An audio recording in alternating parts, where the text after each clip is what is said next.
Hi everyone, this is Justin Landis, and I'm going to be doing my Kinesiology 582 presentation on the Mile Run assessment for students with developmental coordination disorder.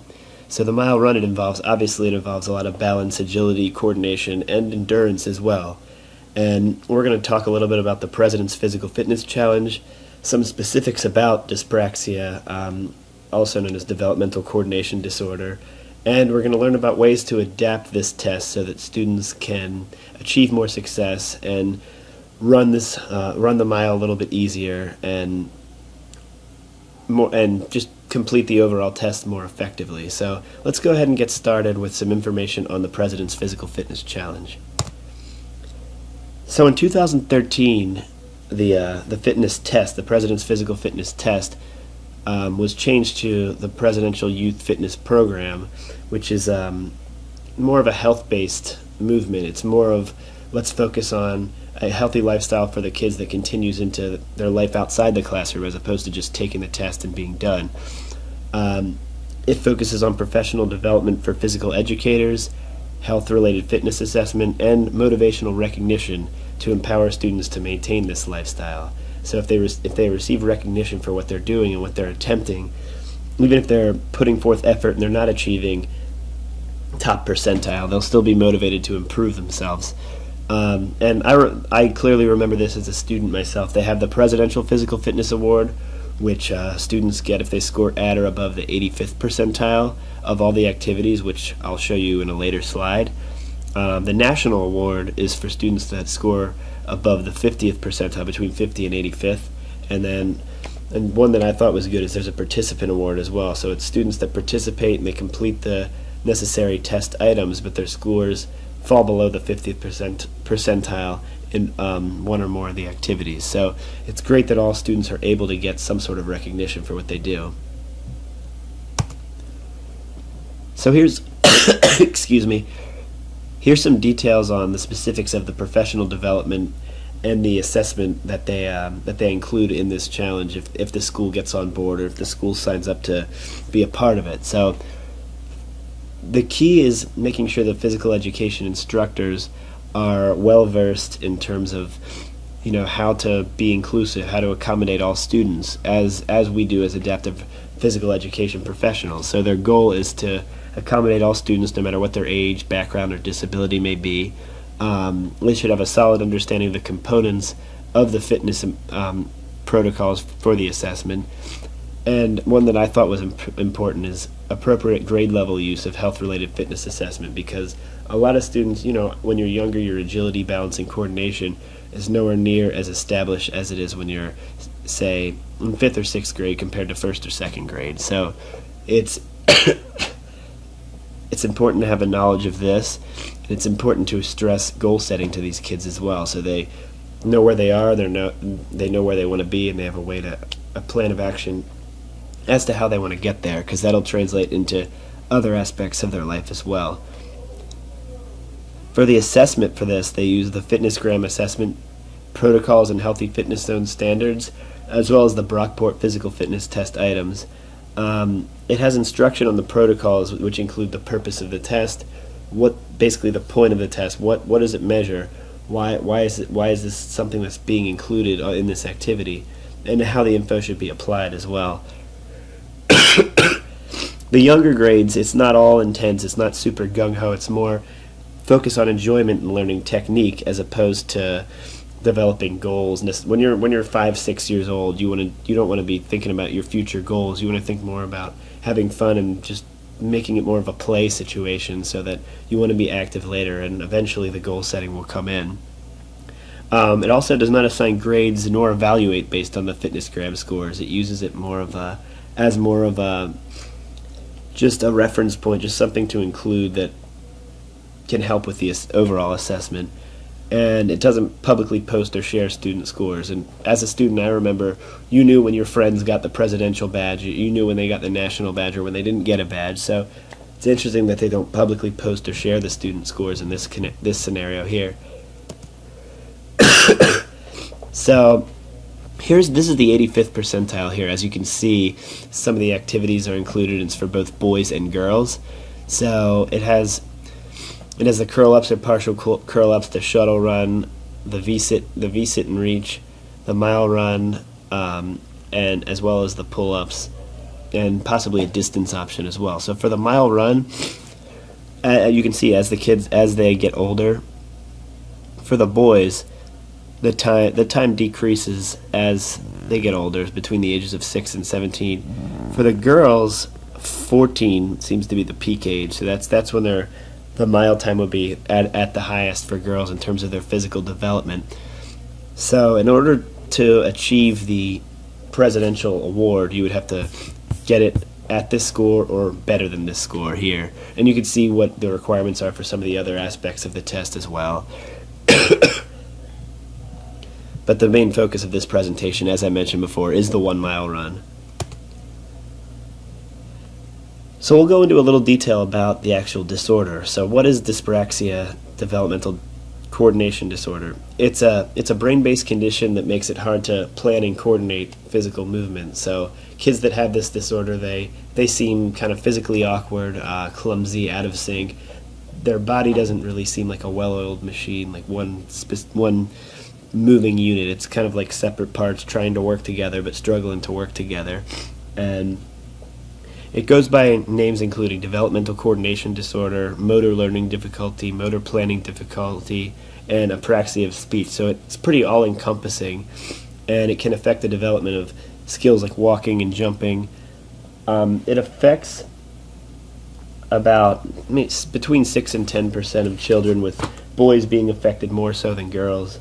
And some of the signs to look for if kids have this is, if you're slow to develop hand dominance, like determining whether you're right or left-handed, trouble grasping pens or pencils or crayons or whatever you write with, as well as just avoiding sports in general. Those are some key signs early on.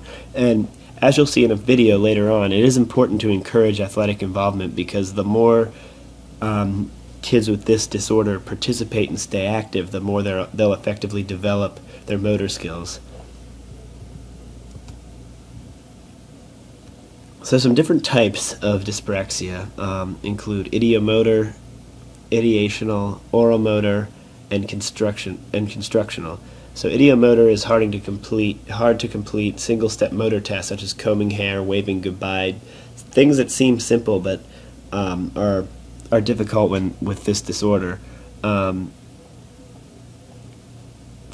ideational is difficult to perform sequence of movements, which are a little bit more complex movements, which running is one of these as well, because it's a whole body sequence of movements. Oromotor or verbal is it's harder to coordinate muscle movements needed to pronounce words. So speech can be a little slower, speech can be slurred and difficult to understand.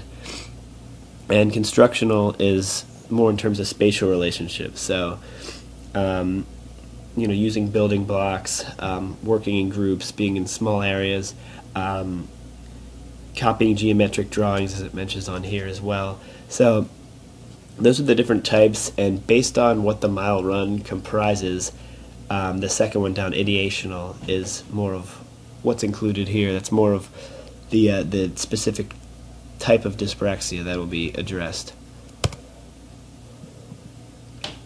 So I've included a couple short videos. One of the videos here is the Alabama schools, the mile run. So it's just a little basic information about the mile run.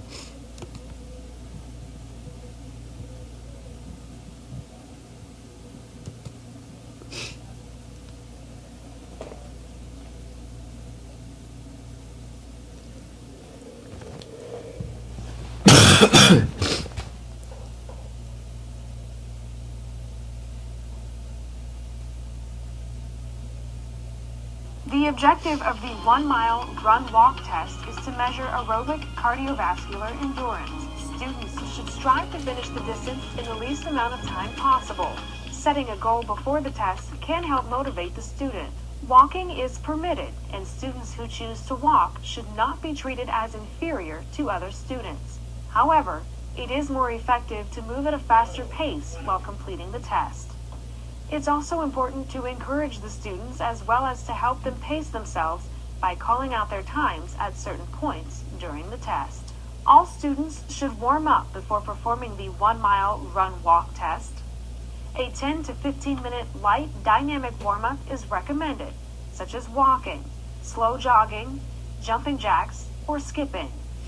Before beginning, it's important for the instructor to prepare students by instructing them on the importance of keeping a comfortable pace. Students will often begin the run too fast and are then forced to walk towards the end of the test. Following the warm-up, all students should start the test at a specific point on the 1-mile track. When all students are ready, the teacher will signal the students to begin. Students will run or walk the laps as fast as they can until they complete 1 mile.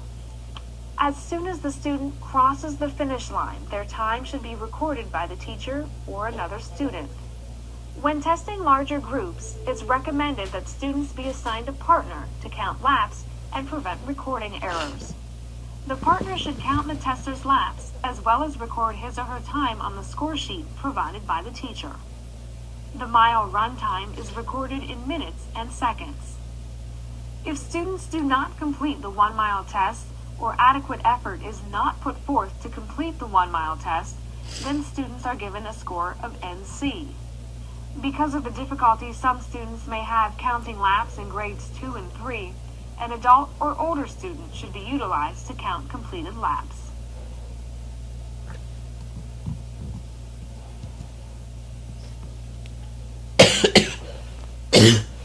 So that's a little background information on what the mile test is and how it's conducted. And it had some interesting suggestions, such as having an adult count the laps for some of the younger kids or kids that aren't able to do that, as well as partner running.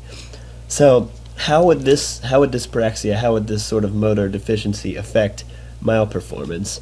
One of the ways is that the poor coordination and motor skills result in the student appearing clumsy or out of sync, which I've mentioned earlier. The instability on their feet can result in potential injury because running is not something that comes naturally for them. Could result in tripping, could result in falling, something like that. So just the fact that running is not a natural movement could cause some hindrances. And so there were some videos I found of a young girl with dyspraxia who started running with her father 2 kilometers a day, 7 days a week.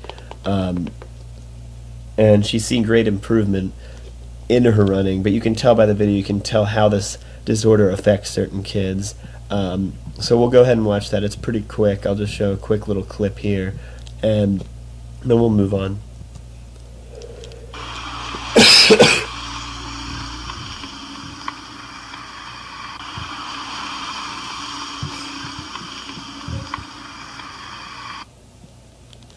In one of these videos, I also noticed she was running with a dog, so her partner running was with a dog, which is fun and it's encouraging for the kids. And she had her dad running with her, encouraging her as well. And that was a video that showed her improvement. So that's a success story of someone that continues to practice and continues to engage in the physical activity, and they actually improve with time and with effort. So the goals for adaptation. For a disability like this, it's important to establish goals for the student. So is it just completing the mile? Is it running for a certain time? So obviously the time would be a little slower. Would you want to try to just get them to finish in that time as one mile, or would you want to think of creative ways to encourage completion, which may include breaking the mile into smaller, like bite-sized pieces, so that they can complete one part of the mile and then another part of it, and do certain things that'll break it down for them. Yeah, that brings me to the next point. So the adaptations center around breaking the 1 mile into smaller pieces with fun goal-based activities that are added into the mix, so that the students aren't necessarily grinding out a long 1 mile run and struggling to stay on their feet, struggling to stay balanced, but instead doing shorter, almost more anaerobic activities here. As I've mentioned before, which I think is great for this because running doesn't come naturally for kids with this disorder, students have the ability to earn a participant award if they complete all 5 activities Yep, fall out of the top 50th percentile. So this will make it easier for the student to complete the mile and to build their self-confidence as well.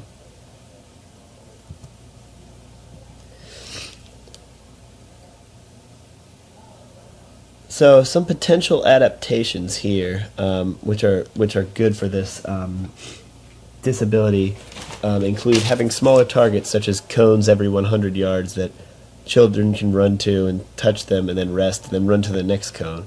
So it's more focused on each individual cone. It's not focused on 4 laps around a regulation-sized track or 8 laps around a elementary school soccer field or something like that. It's more just focused on touching the cone, then touching the next cone. So it's short-term goals. It's more fun for the kids, and it holds their attention a little bit more. Another one is to hold a beanbag, run it into a bucket 100 yards away, and then pick up another beanbag and drop it into another bucket 100 yards away. So the way this seemed like a good adaptation to me is the kids aren't just struggling to run and running for a long distance and thinking about how much this movement is awkward for them and how it hinders them. It's more just, I got to get this beanbag in this bucket here, and then I got to get the next beanbag in the next bucket, and that's the focus of it. So I think this is a great one. Beanbags are one thing, but you could use other things too. You could use balls. You could use any small objects that you can put in there as well. It's important to set individual goals for the child with disabilities. So challenging enough, but realistic for the specific disability. Establishing a shorter route within the mile with everyone ending together, so it's more of a group dynamic. And something I mentioned earlier, which is encouraging partner running. The video for the Alabama schools actually mentioned that as well. So encouraging partner running. As I mentioned, you didn't see that video, but there was a video of that young girl that I showed earlier running with a dog attached to her. So that's one example of partner running. I guess an animal partner running, but also running with friends, running with classmates, or someone, maybe an able-bodied student or mentor that can run with them and kind of encourage them, just like that girl's father. Another potential adaptation is to walk or run a shortened distance within a predetermined time, such as 2 laps in 6 minutes. Walk around a set of cones and count how many cones you pass. Think about how many, if you set them a certain amount apart, what would include a mile? What would be roughly a mile? It's also handing any small soft object, I listed a scarf here, to the student so that every time they pass the starting point, to keep track of how many laps they complete. So this can be used as a motivator for some students, especially if it's colorful items and there's numerous items, so that they can see how they're doing, what they need to do next, and they have little short-term goals and shorter routes to achieve these goals as well, so it's not just a total grind. And an interesting one I found is blowing up a balloon in a certain number of minutes, because it's lung capacity. It's not exactly cardiovascular fitness, but it is in some way it is lung capacity. So these adaptations are based around breaking it into smaller, more accessible pieces, which are focused more on fun, short-term little goals instead of just running and running and running, which is a little more difficult for students with this specific disability. So some final thoughts about dyspraxia, developmental coordination disorder, in relation to the mile run. Throughout the presentation, you learned a little bit about what the President's Physical Fitness Challenge is, how it's compared to the former President's Physical Fitness Test, and how it's a little less threatening and less gung-ho and intense and trying to see who wins which award. And it's more just based on overall education of the physical education instructors and promoting and encouraging a healthy lifestyle for the kids that extends beyond the classroom and encourages extends into goal setting and things like that in their outside of the classroom lives. And as you saw in the video of the young girl, that was after lots of practice, before she could barely run. But that was just to show you what the disorder looks like, and to show you that if kids exercise and they keep moving and they keep doing things, they will experience improvement. They may not be as successful or as fast or as with as great endurance as their peers who are completely able-bodied, but personally within themselves they'll improve as well. And the adaptations, as you saw, are based on breaking the mile down into smaller pieces, finding creative ways. Like the one that I would potentially use is the putting the beanbag in the bucket one, because that's more short term, and that's something that I think would really grab their attention and they'd really focus on as well. So those are some adaptations, and it's with this disorder, it's difficult to achieve within the 50th percentile or the 85th percentile. So the recognition that's included within this this physical fitness assessment, it's more just to encourage and motivate the students, so they would receive participation awards for going for everything and for trying everything, and the goal would be obviously for them to improve and to keep achieving fitness goals, but it would also be to set goals and to continue at leading a healthy lifestyle, as opposed to just chasing some sort of a ribbon because your friend had a certain ribbon, things like that. So there you have it. That is my presentation on dyspraxia, the President's Physical Fitness Challenge, and the Mile Run. If you have any questions, feel free to email me. Thank you.